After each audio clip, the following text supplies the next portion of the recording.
नमस्कार, जन टीवी के उत्तराखंड के इस खास बुलेटिन में आप सभी का स्वागत है। मैं हूं आपके साथ प्रियंका तिवारी। खबरों को विस्तार से जानेंगे, लेकिन उससे पहले एक नजर हेडलाइंस पर।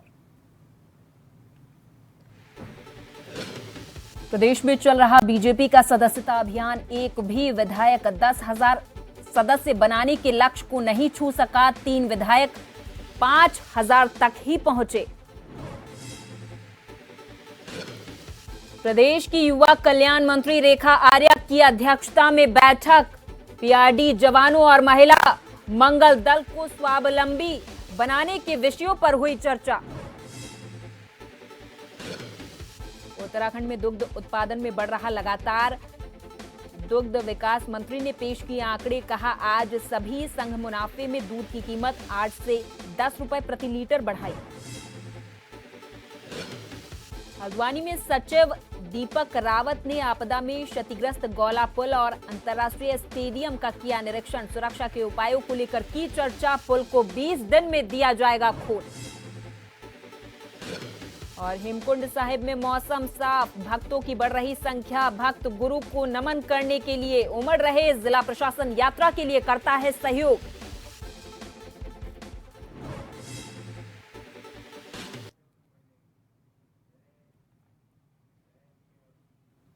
और अब खबरों को जानेंगे विस्तार से। उत्तराखंड की राज्यसभा सांसद कल्पना सैनी ने राहुल गांधी पर तीखा हमला बोला है। उन्होंने भाजपा प्रदेश कार्यालय में प्रेस कॉन्फ्रेंस की और कांग्रेस पर आरोप लगाया और कहा कि कांग्रेस पार्टी हमेशा से आरक्षण विरोधी रही है। वहीं राहुल गांधी कभी कभी अपनी सभी सीमाएं पार कर देते हैं। और साथ ही आरोप लगाया कि राहुल गांधी ने विदेश में जाकर ओबीसी वर्ग के साथ ही सनातन धर्म का भी अपमान किया है। हाल ही में उन्होंने झूठ बोलने का काम किया है, जिससे साफ झलकता है कि कांग्रेस आरक्षण समाप्त करना चाहती है। राहुल गांधी के ऐसे बयानों पर बिल्कुल बर्दाश्त नहीं किए जाएंगे, प्रदर्शन किए जाएंगे।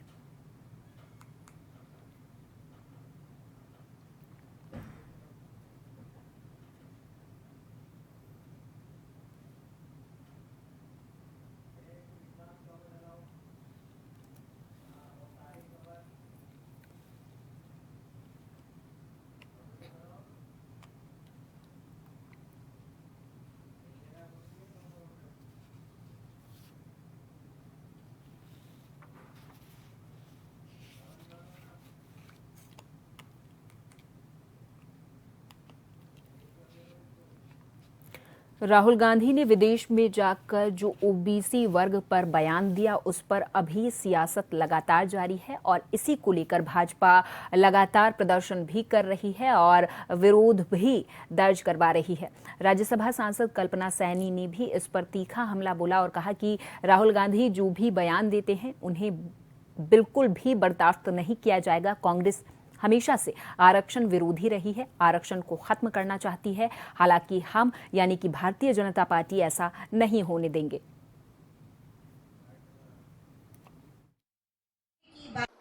हाँ, मैंने आज प्रेस वार्ता की और दुख है मुझे इस बात का कि मेरे देश का विपक्ष का नेता, मेरा एलओपी, विदेश में जाकर विदेश की धरती पर उन बातों की बात करता है जिनमें सच्चाई अगर देखी जाए तो न के बराबर है।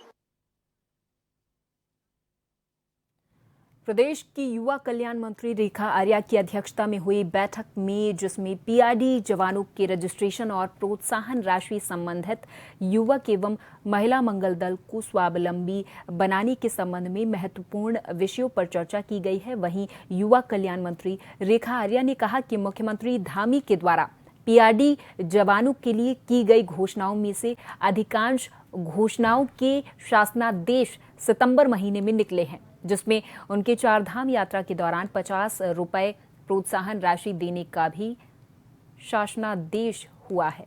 पोर्टल के माध्यम से पीआरडी जवानों को पंजीकृत करने की प्रक्रिया चल रही है। पूर्व में विभाग के द्वारा विज्ञप्ति जारी की गई है, जिसमें 20 अगस्त तक पीआरडी जवानों को पोर्टल में पंजीकृत कर उनके दस्तावेजों को ऑनलाइन प्रक्रिया में शामिल करने के लिए आखिरी समय दिया गया था। उसकी तिथि बढ़ाने के निर्देश दिए गए हैं। वहीं साथ ही सचिव को मंत्री रेखा के द्वारा पीआरडी संगठनों से बातचीत कर पंजीकरण की तिथि को बढ़ाने के साथ ही पीआरडी जवानों को अंतिम अवसर प्रदान करने के निर्देश भी दिए हैं।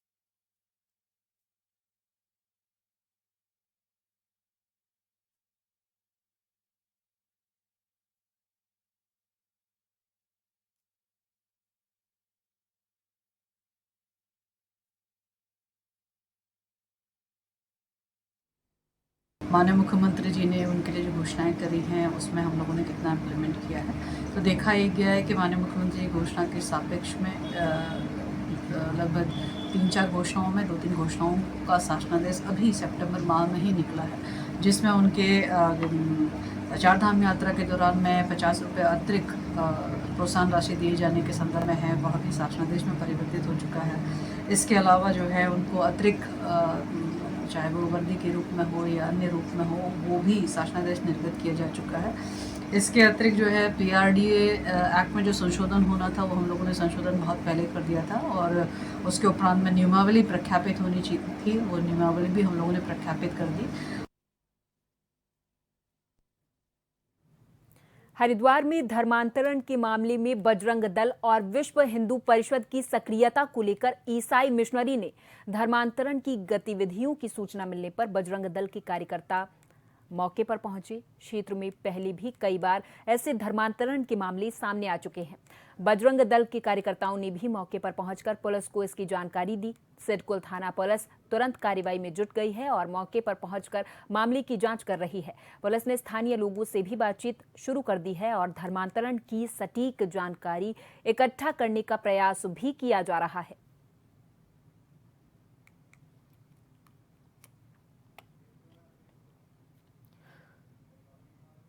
तो हरिद्वार में धर्मांतरण के मामले लगातार सामने आ रहे, इस मामले के सामने आने के बाद बजरंग दल और विश्व हिंदू परिषद की सक्रियता को लेकर अब सवाल उठने लगे हैं।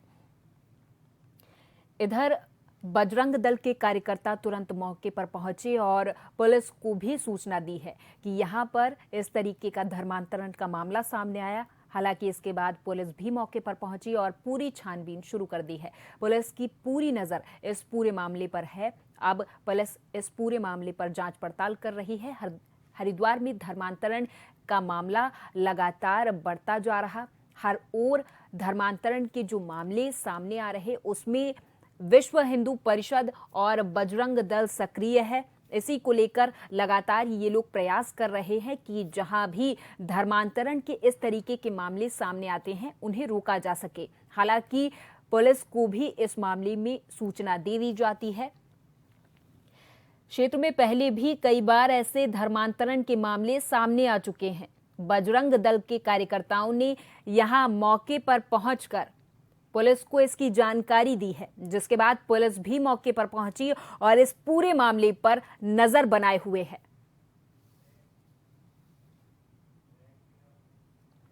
नगर पालिका परिषद बड़कोट ने स्वच्छ भारत मिशन फेज 2 के अंतर्गत स्वच्छता ही सेवा 2024 स्वभाव स्वच्छता संस्कार स्वच्छता थीम पर आधारित कार्यक्रम new Holi life inter college में किया है, जिसमें नगर पालिका के कर्मियों सहित वार्ड 7 के निवासियों और छात्र छात्राओं ने शपथ लेने के साथ ही सफाई अभियान चलाया। नगर पालिका बड़कोट के अंतर्गत संचालित new Holi life inter college में विद्यालय परिवार की उपस्थिति में एनसीसी के कैडेट्स की सहभागिता के साथ वार्ड 5 और 7 में वृहद सफाई अभियान चलाया गया है। अधिशासी अधिकारी जयानंद सेमवाल ने बताया है कि 17 सितंबर से 2 अक्टूबर तक छात्र युवा समुदाय मीडिया के सहयोग से स्वच्छता ही सेवा कार्यक्रम आयोजित किए जा रहे, जिसका समापन 2 अक्टूबर को किया जाएगा।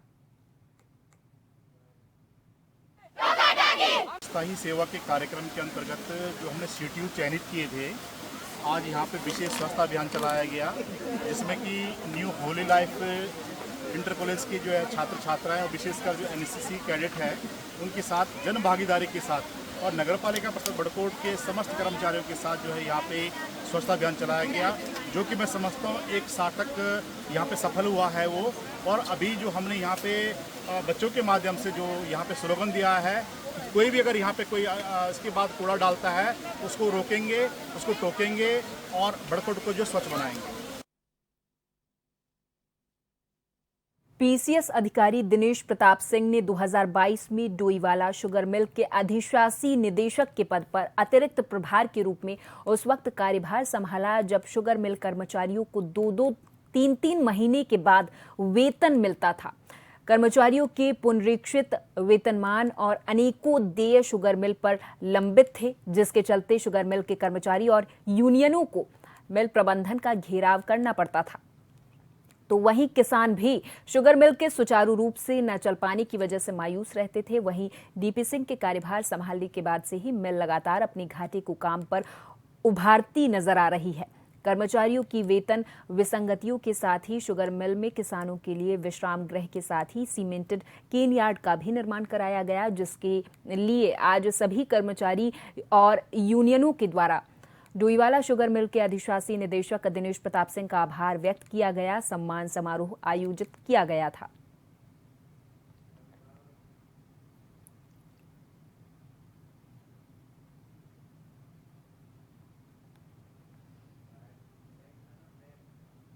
आज जो कर्मचारी यूनियन के द्वारा सम्मान समारोह आयोजित किया गया है, इसको लेके मैं बहुत अभिभूत हूँ।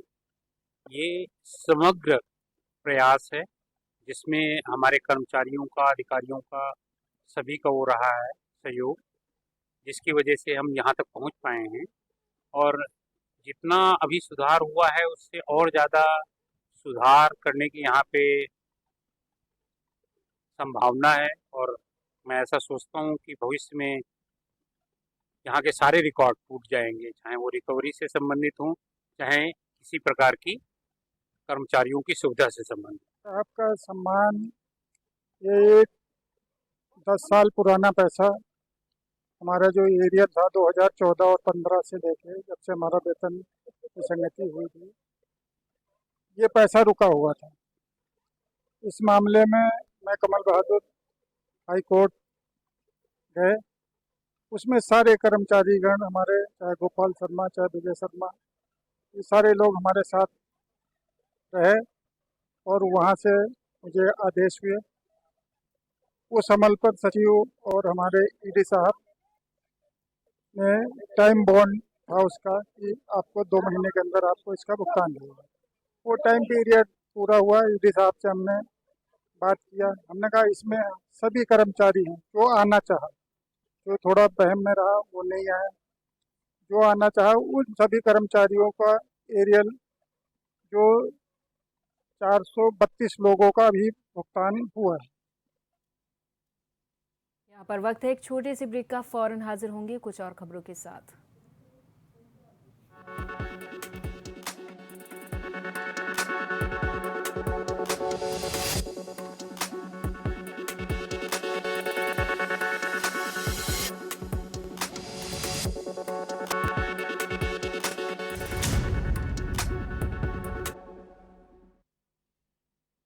ब्रेक के बाद एक बार फिर से आप सभी का बहुत स्वागत है। हल्द्वानी में कुमाऊं कमिश्नर और मुख्यमंत्री के सचिव दीपक रावत ने आपदा में क्षतिग्रस्त गौला पुल और अंतर्राष्ट्रीय स्टेडियम का अधिकारियों के साथ निरीक्षण किया है।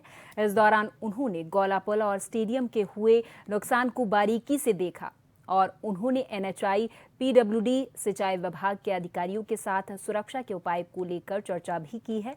इधर पत्रकारों से बातचीत करते हुए कमिश्नर और सचिव मुख्यमंत्री दीपक रावत ने बताया है कि गौला पुल को हल्के वाहनों के लिए 20 दिन में खोल दिया जाएगा, जिसको लेकर उन्होंने NHI के अधिकारियों को निर्देश भी दिए हैं कि वो दिन रात काम करके पुल पर यातायात को हल्के वाहनों के लिए खोलें। स्टेडियम के पास 300 मीटर से अधिक जमीन का हिस्सा आपदा में भू कटाव की भेंट चढ़ गया था, जिसकी वजह से ये हालात हुए हैं।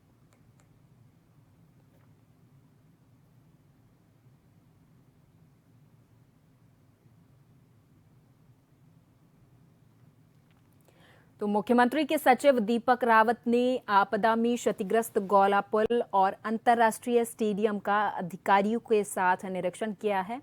गौला पुल की अगर बात करें तो एनएचआई, पीडब्ल्यूडी, सिंचाई विभाग के अधिकारियों के साथ दीपक रावत ने सुरक्षा के उपाय को लेकर चर्चा की है। पत्रकारों से बातचीत में कहा है कि 20 दिन में ये पुल खोल दिया जाएगा। हल्के वाहनों के लिए 20 दिनों में ये पुल खोल दिया जाएगा। वहीं स्टेडियम पर बातचीत करने पर उन्होंने कहा कि स्टेडियम के पास 300 मीटर से अधिक जमीन का हिस्सा आपदा में भू कटाव की भेंट चढ़ गया है, जिसकी वजह से हालात बहुत खराब हो चले हैं। पुल और स्टेडियम के इन दोनों पर हमारी नजर लगातार बनी हुई है।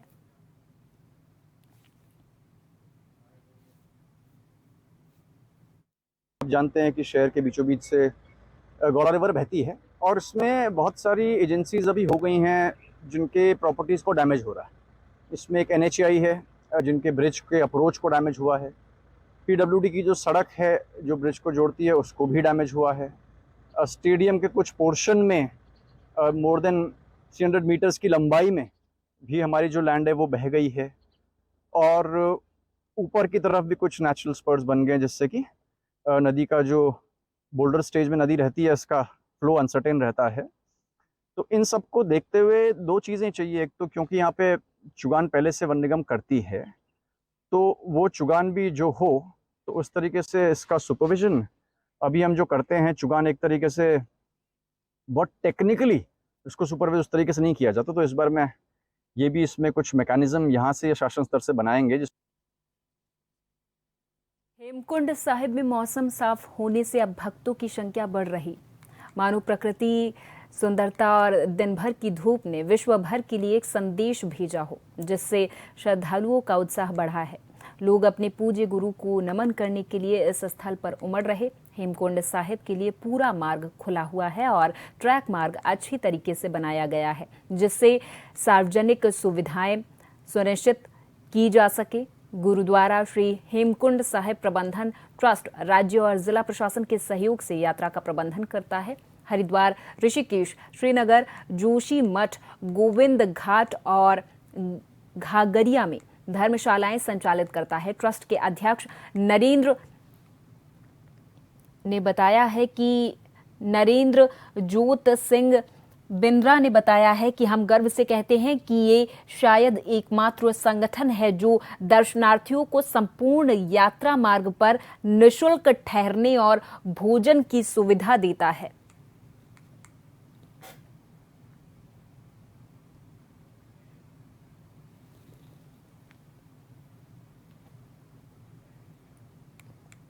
देश के प्रधानमंत्री मोदी के आह्वान पर जहां पूरे राष्ट्र में संगठन पर्व मनाते हुए नागरिकों को भारतीय जनता पार्टी की सदस्यता दिलाकर सदस्यता अभियान चलाया जा रहा, उसी क्रम में उत्तराखंड प्रदेश के जनपद ऊधम सिंह नगर के जसपुर नगर से भी एक खबर सामने आ रही, जहां 3 बार विधायक रह चुके और वरिष्ठ भाजपा नेता डॉक्टर शैलेंद्र मोहन सिंघल के नर्सिंग होम पर पहुंचे।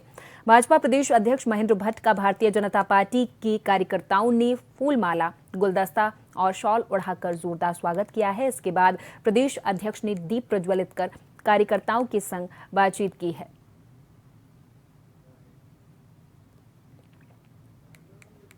मेरा अनुमान पार्टी की संस्था के विषय को लेकर पंचायत के चुनाव है, नगर पालिका के चुनाव है, कार्यकर्ता घर घर जाएंगे, पार्टी से जोड़े एक भाव के साथ हम सबका आह्वान करें। हमारे कार्यकर्ता 25 तारीख तक हर परिवार तक जाकर पार्टी की पार्टी में जोड़े। पूरे प्रदेश में, पूरे देश में, हमारे प्रदेश के अंदर हर मंडल में संस्था होगा। जो हमारा सदस्यता अभियान चल रहा है, इसका पहला चरण चल रहा है, उसको गति देने के लिए आज हमारे प्रदेश अध्यक्ष जी यहाँ पर पधारे और सभी लोगों को एक्सेलरेट किया, अभियान को त्वरित किया, प्रत्येक सदस्य का जवाब दिया, जो उनके क्वेश्चन थे सबका जवाब दिया और इस अभियान को मसूरी में शहर कांग्रेस के द्वारा कैबिनेट मंत्री गणेश जोशी के पास आय से ज्यादा संपत्ति के आरोप सिद्ध होने पर मुख्यमंत्री ने कार्रवाई किए जाने को लेकर निर्देश न दिए जाने के साथ कांग्रेस प्रदेश महामंत्री गोदावरी थापली के खिलाफ कैबिनेट मंत्री गणेश जोशी अभद्र टिप्पणी करने पर मसूरी के गांधी चौक पर सांकेतिक मौन व्रत रखा गया है। मसूरी में कांग्रेस कार्यकर्ताओं ने प्रदेश महामंत्री गोदावरी थापली के नेतृत्व में गांधी चौक पर एकत्रित होकर प्रदेश सरकार के खिलाफ मौन व्रत रखा और विरोध प्रदर्शन किया है। कांग्रेस प्रदेश महामंत्री गोदावरी थापली और मसूरी शहर कांग्रेस अध्यक्ष अमित गुप्ता ने कहा है कि मसूरी विधायक कैबिनेट मंत्री गणेश जोशी भ्रष्टाचार में बुरे तरीके से लिप्त हैं। आय से अधिक संपत्ति पर उनके खिलाफ आरोप साबित हो गए। वहीं विजिलेंस ने मुख्यमंत्री से कैबिनेट मंत्री गणेश जोशी पर कार्रवाई करने के लिए अनुमति मांगी है। डीएलएड एवीएस नैनीताल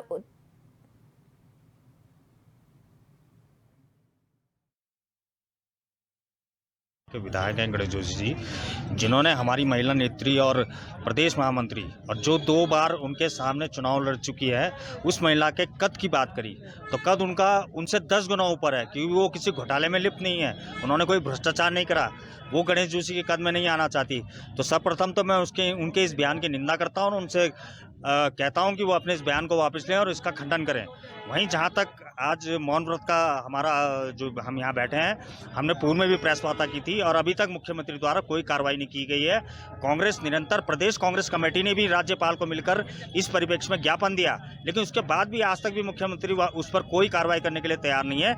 गणेश जोशी जी, उनको जो आय से अधिक संपत्ति जो अर्जित कर रखा उन्होंने, उसके विषय में जो कार्यपालिका के लिए जो विजिलेंस ने अनुमति मांग रखी, उनके ऊपर कार्रवाई करने की, जांच करने की नहीं, कार्रवाई, क्योंकि साबित हो चुका है उन्होंने भ्रष्टाचार किया है और आय से अधिक उन पे संपत्ति है। तो उसके लिए हम लोग ने यहाँ पर मौन धारण किया है और हमने कहा है कि माननीय मुख्यमंत्री जी से कि जो आपको विजिलेंस ने जो अनुमति मांग रखी है, आप क्यों नहीं कर रहे कार्रवाई। 8 तारीख तक वो बोल रहे हैं, 8 अक्टूबर तक हम उन्होंने टाइम दे रखा है कोर्ट ने, लेकिन उसका इंतज़ार क्यों कर रहे हैं। इसका मतलब आप उसमें लिपापोती कर रहे हैं। हाईकोर्ट ने विद्यालय शिक्षा बोर्ड रामनगर की ओर से आयोजित होने वाली डीएलएड प्रवेश परीक्षा में याचिकाकर्ता को शामिल करने के निर्देश दिए हैं। डीएलएड प्रवेश परीक्षा में शामिल होने के लिए अधिकतम आयु 30 वर्ष करने के खिलाफ दायर याचिका पर सुनवाई हुई है। कोर्ट ने कहा कि प्रवेश परीक्षा का परिणाम हाईकोर्ट के आदेश के अधीन होगा। मामले की अगली सुनवाई 30 दिसंबर को होगी। इधर न्यायमूर्ति पंकज पुरोहित की एकल पीठ के समक्ष मामले की सुनवाई हुई है। मामले के अनुसार अभिषेक नेगी ने विद्यालय शिक्षा बोर्ड रामनगर की ओर से आयोजित की जाने वाली डीएलएड प्रवेश परीक्षा के लिए 4 सितंबर 2024 को एक विज्ञप्ति को चुनौती दी है। इसमें कहा गया है कि परीक्षा के लिए 30 वर्ष की अधिकतम आयु सीमा निर्धारित है, जबकि एनसीटीई विनियम 2024 में कोई अधिकतम आयु सीमा निर्धारित नहीं है। इसलिए बोर्ड ने अपने विज्ञापन में जो शर्त रखी है वो पूरे तरीके से अवैध, मनमाने और बिना किसी आधार के तय की गई है।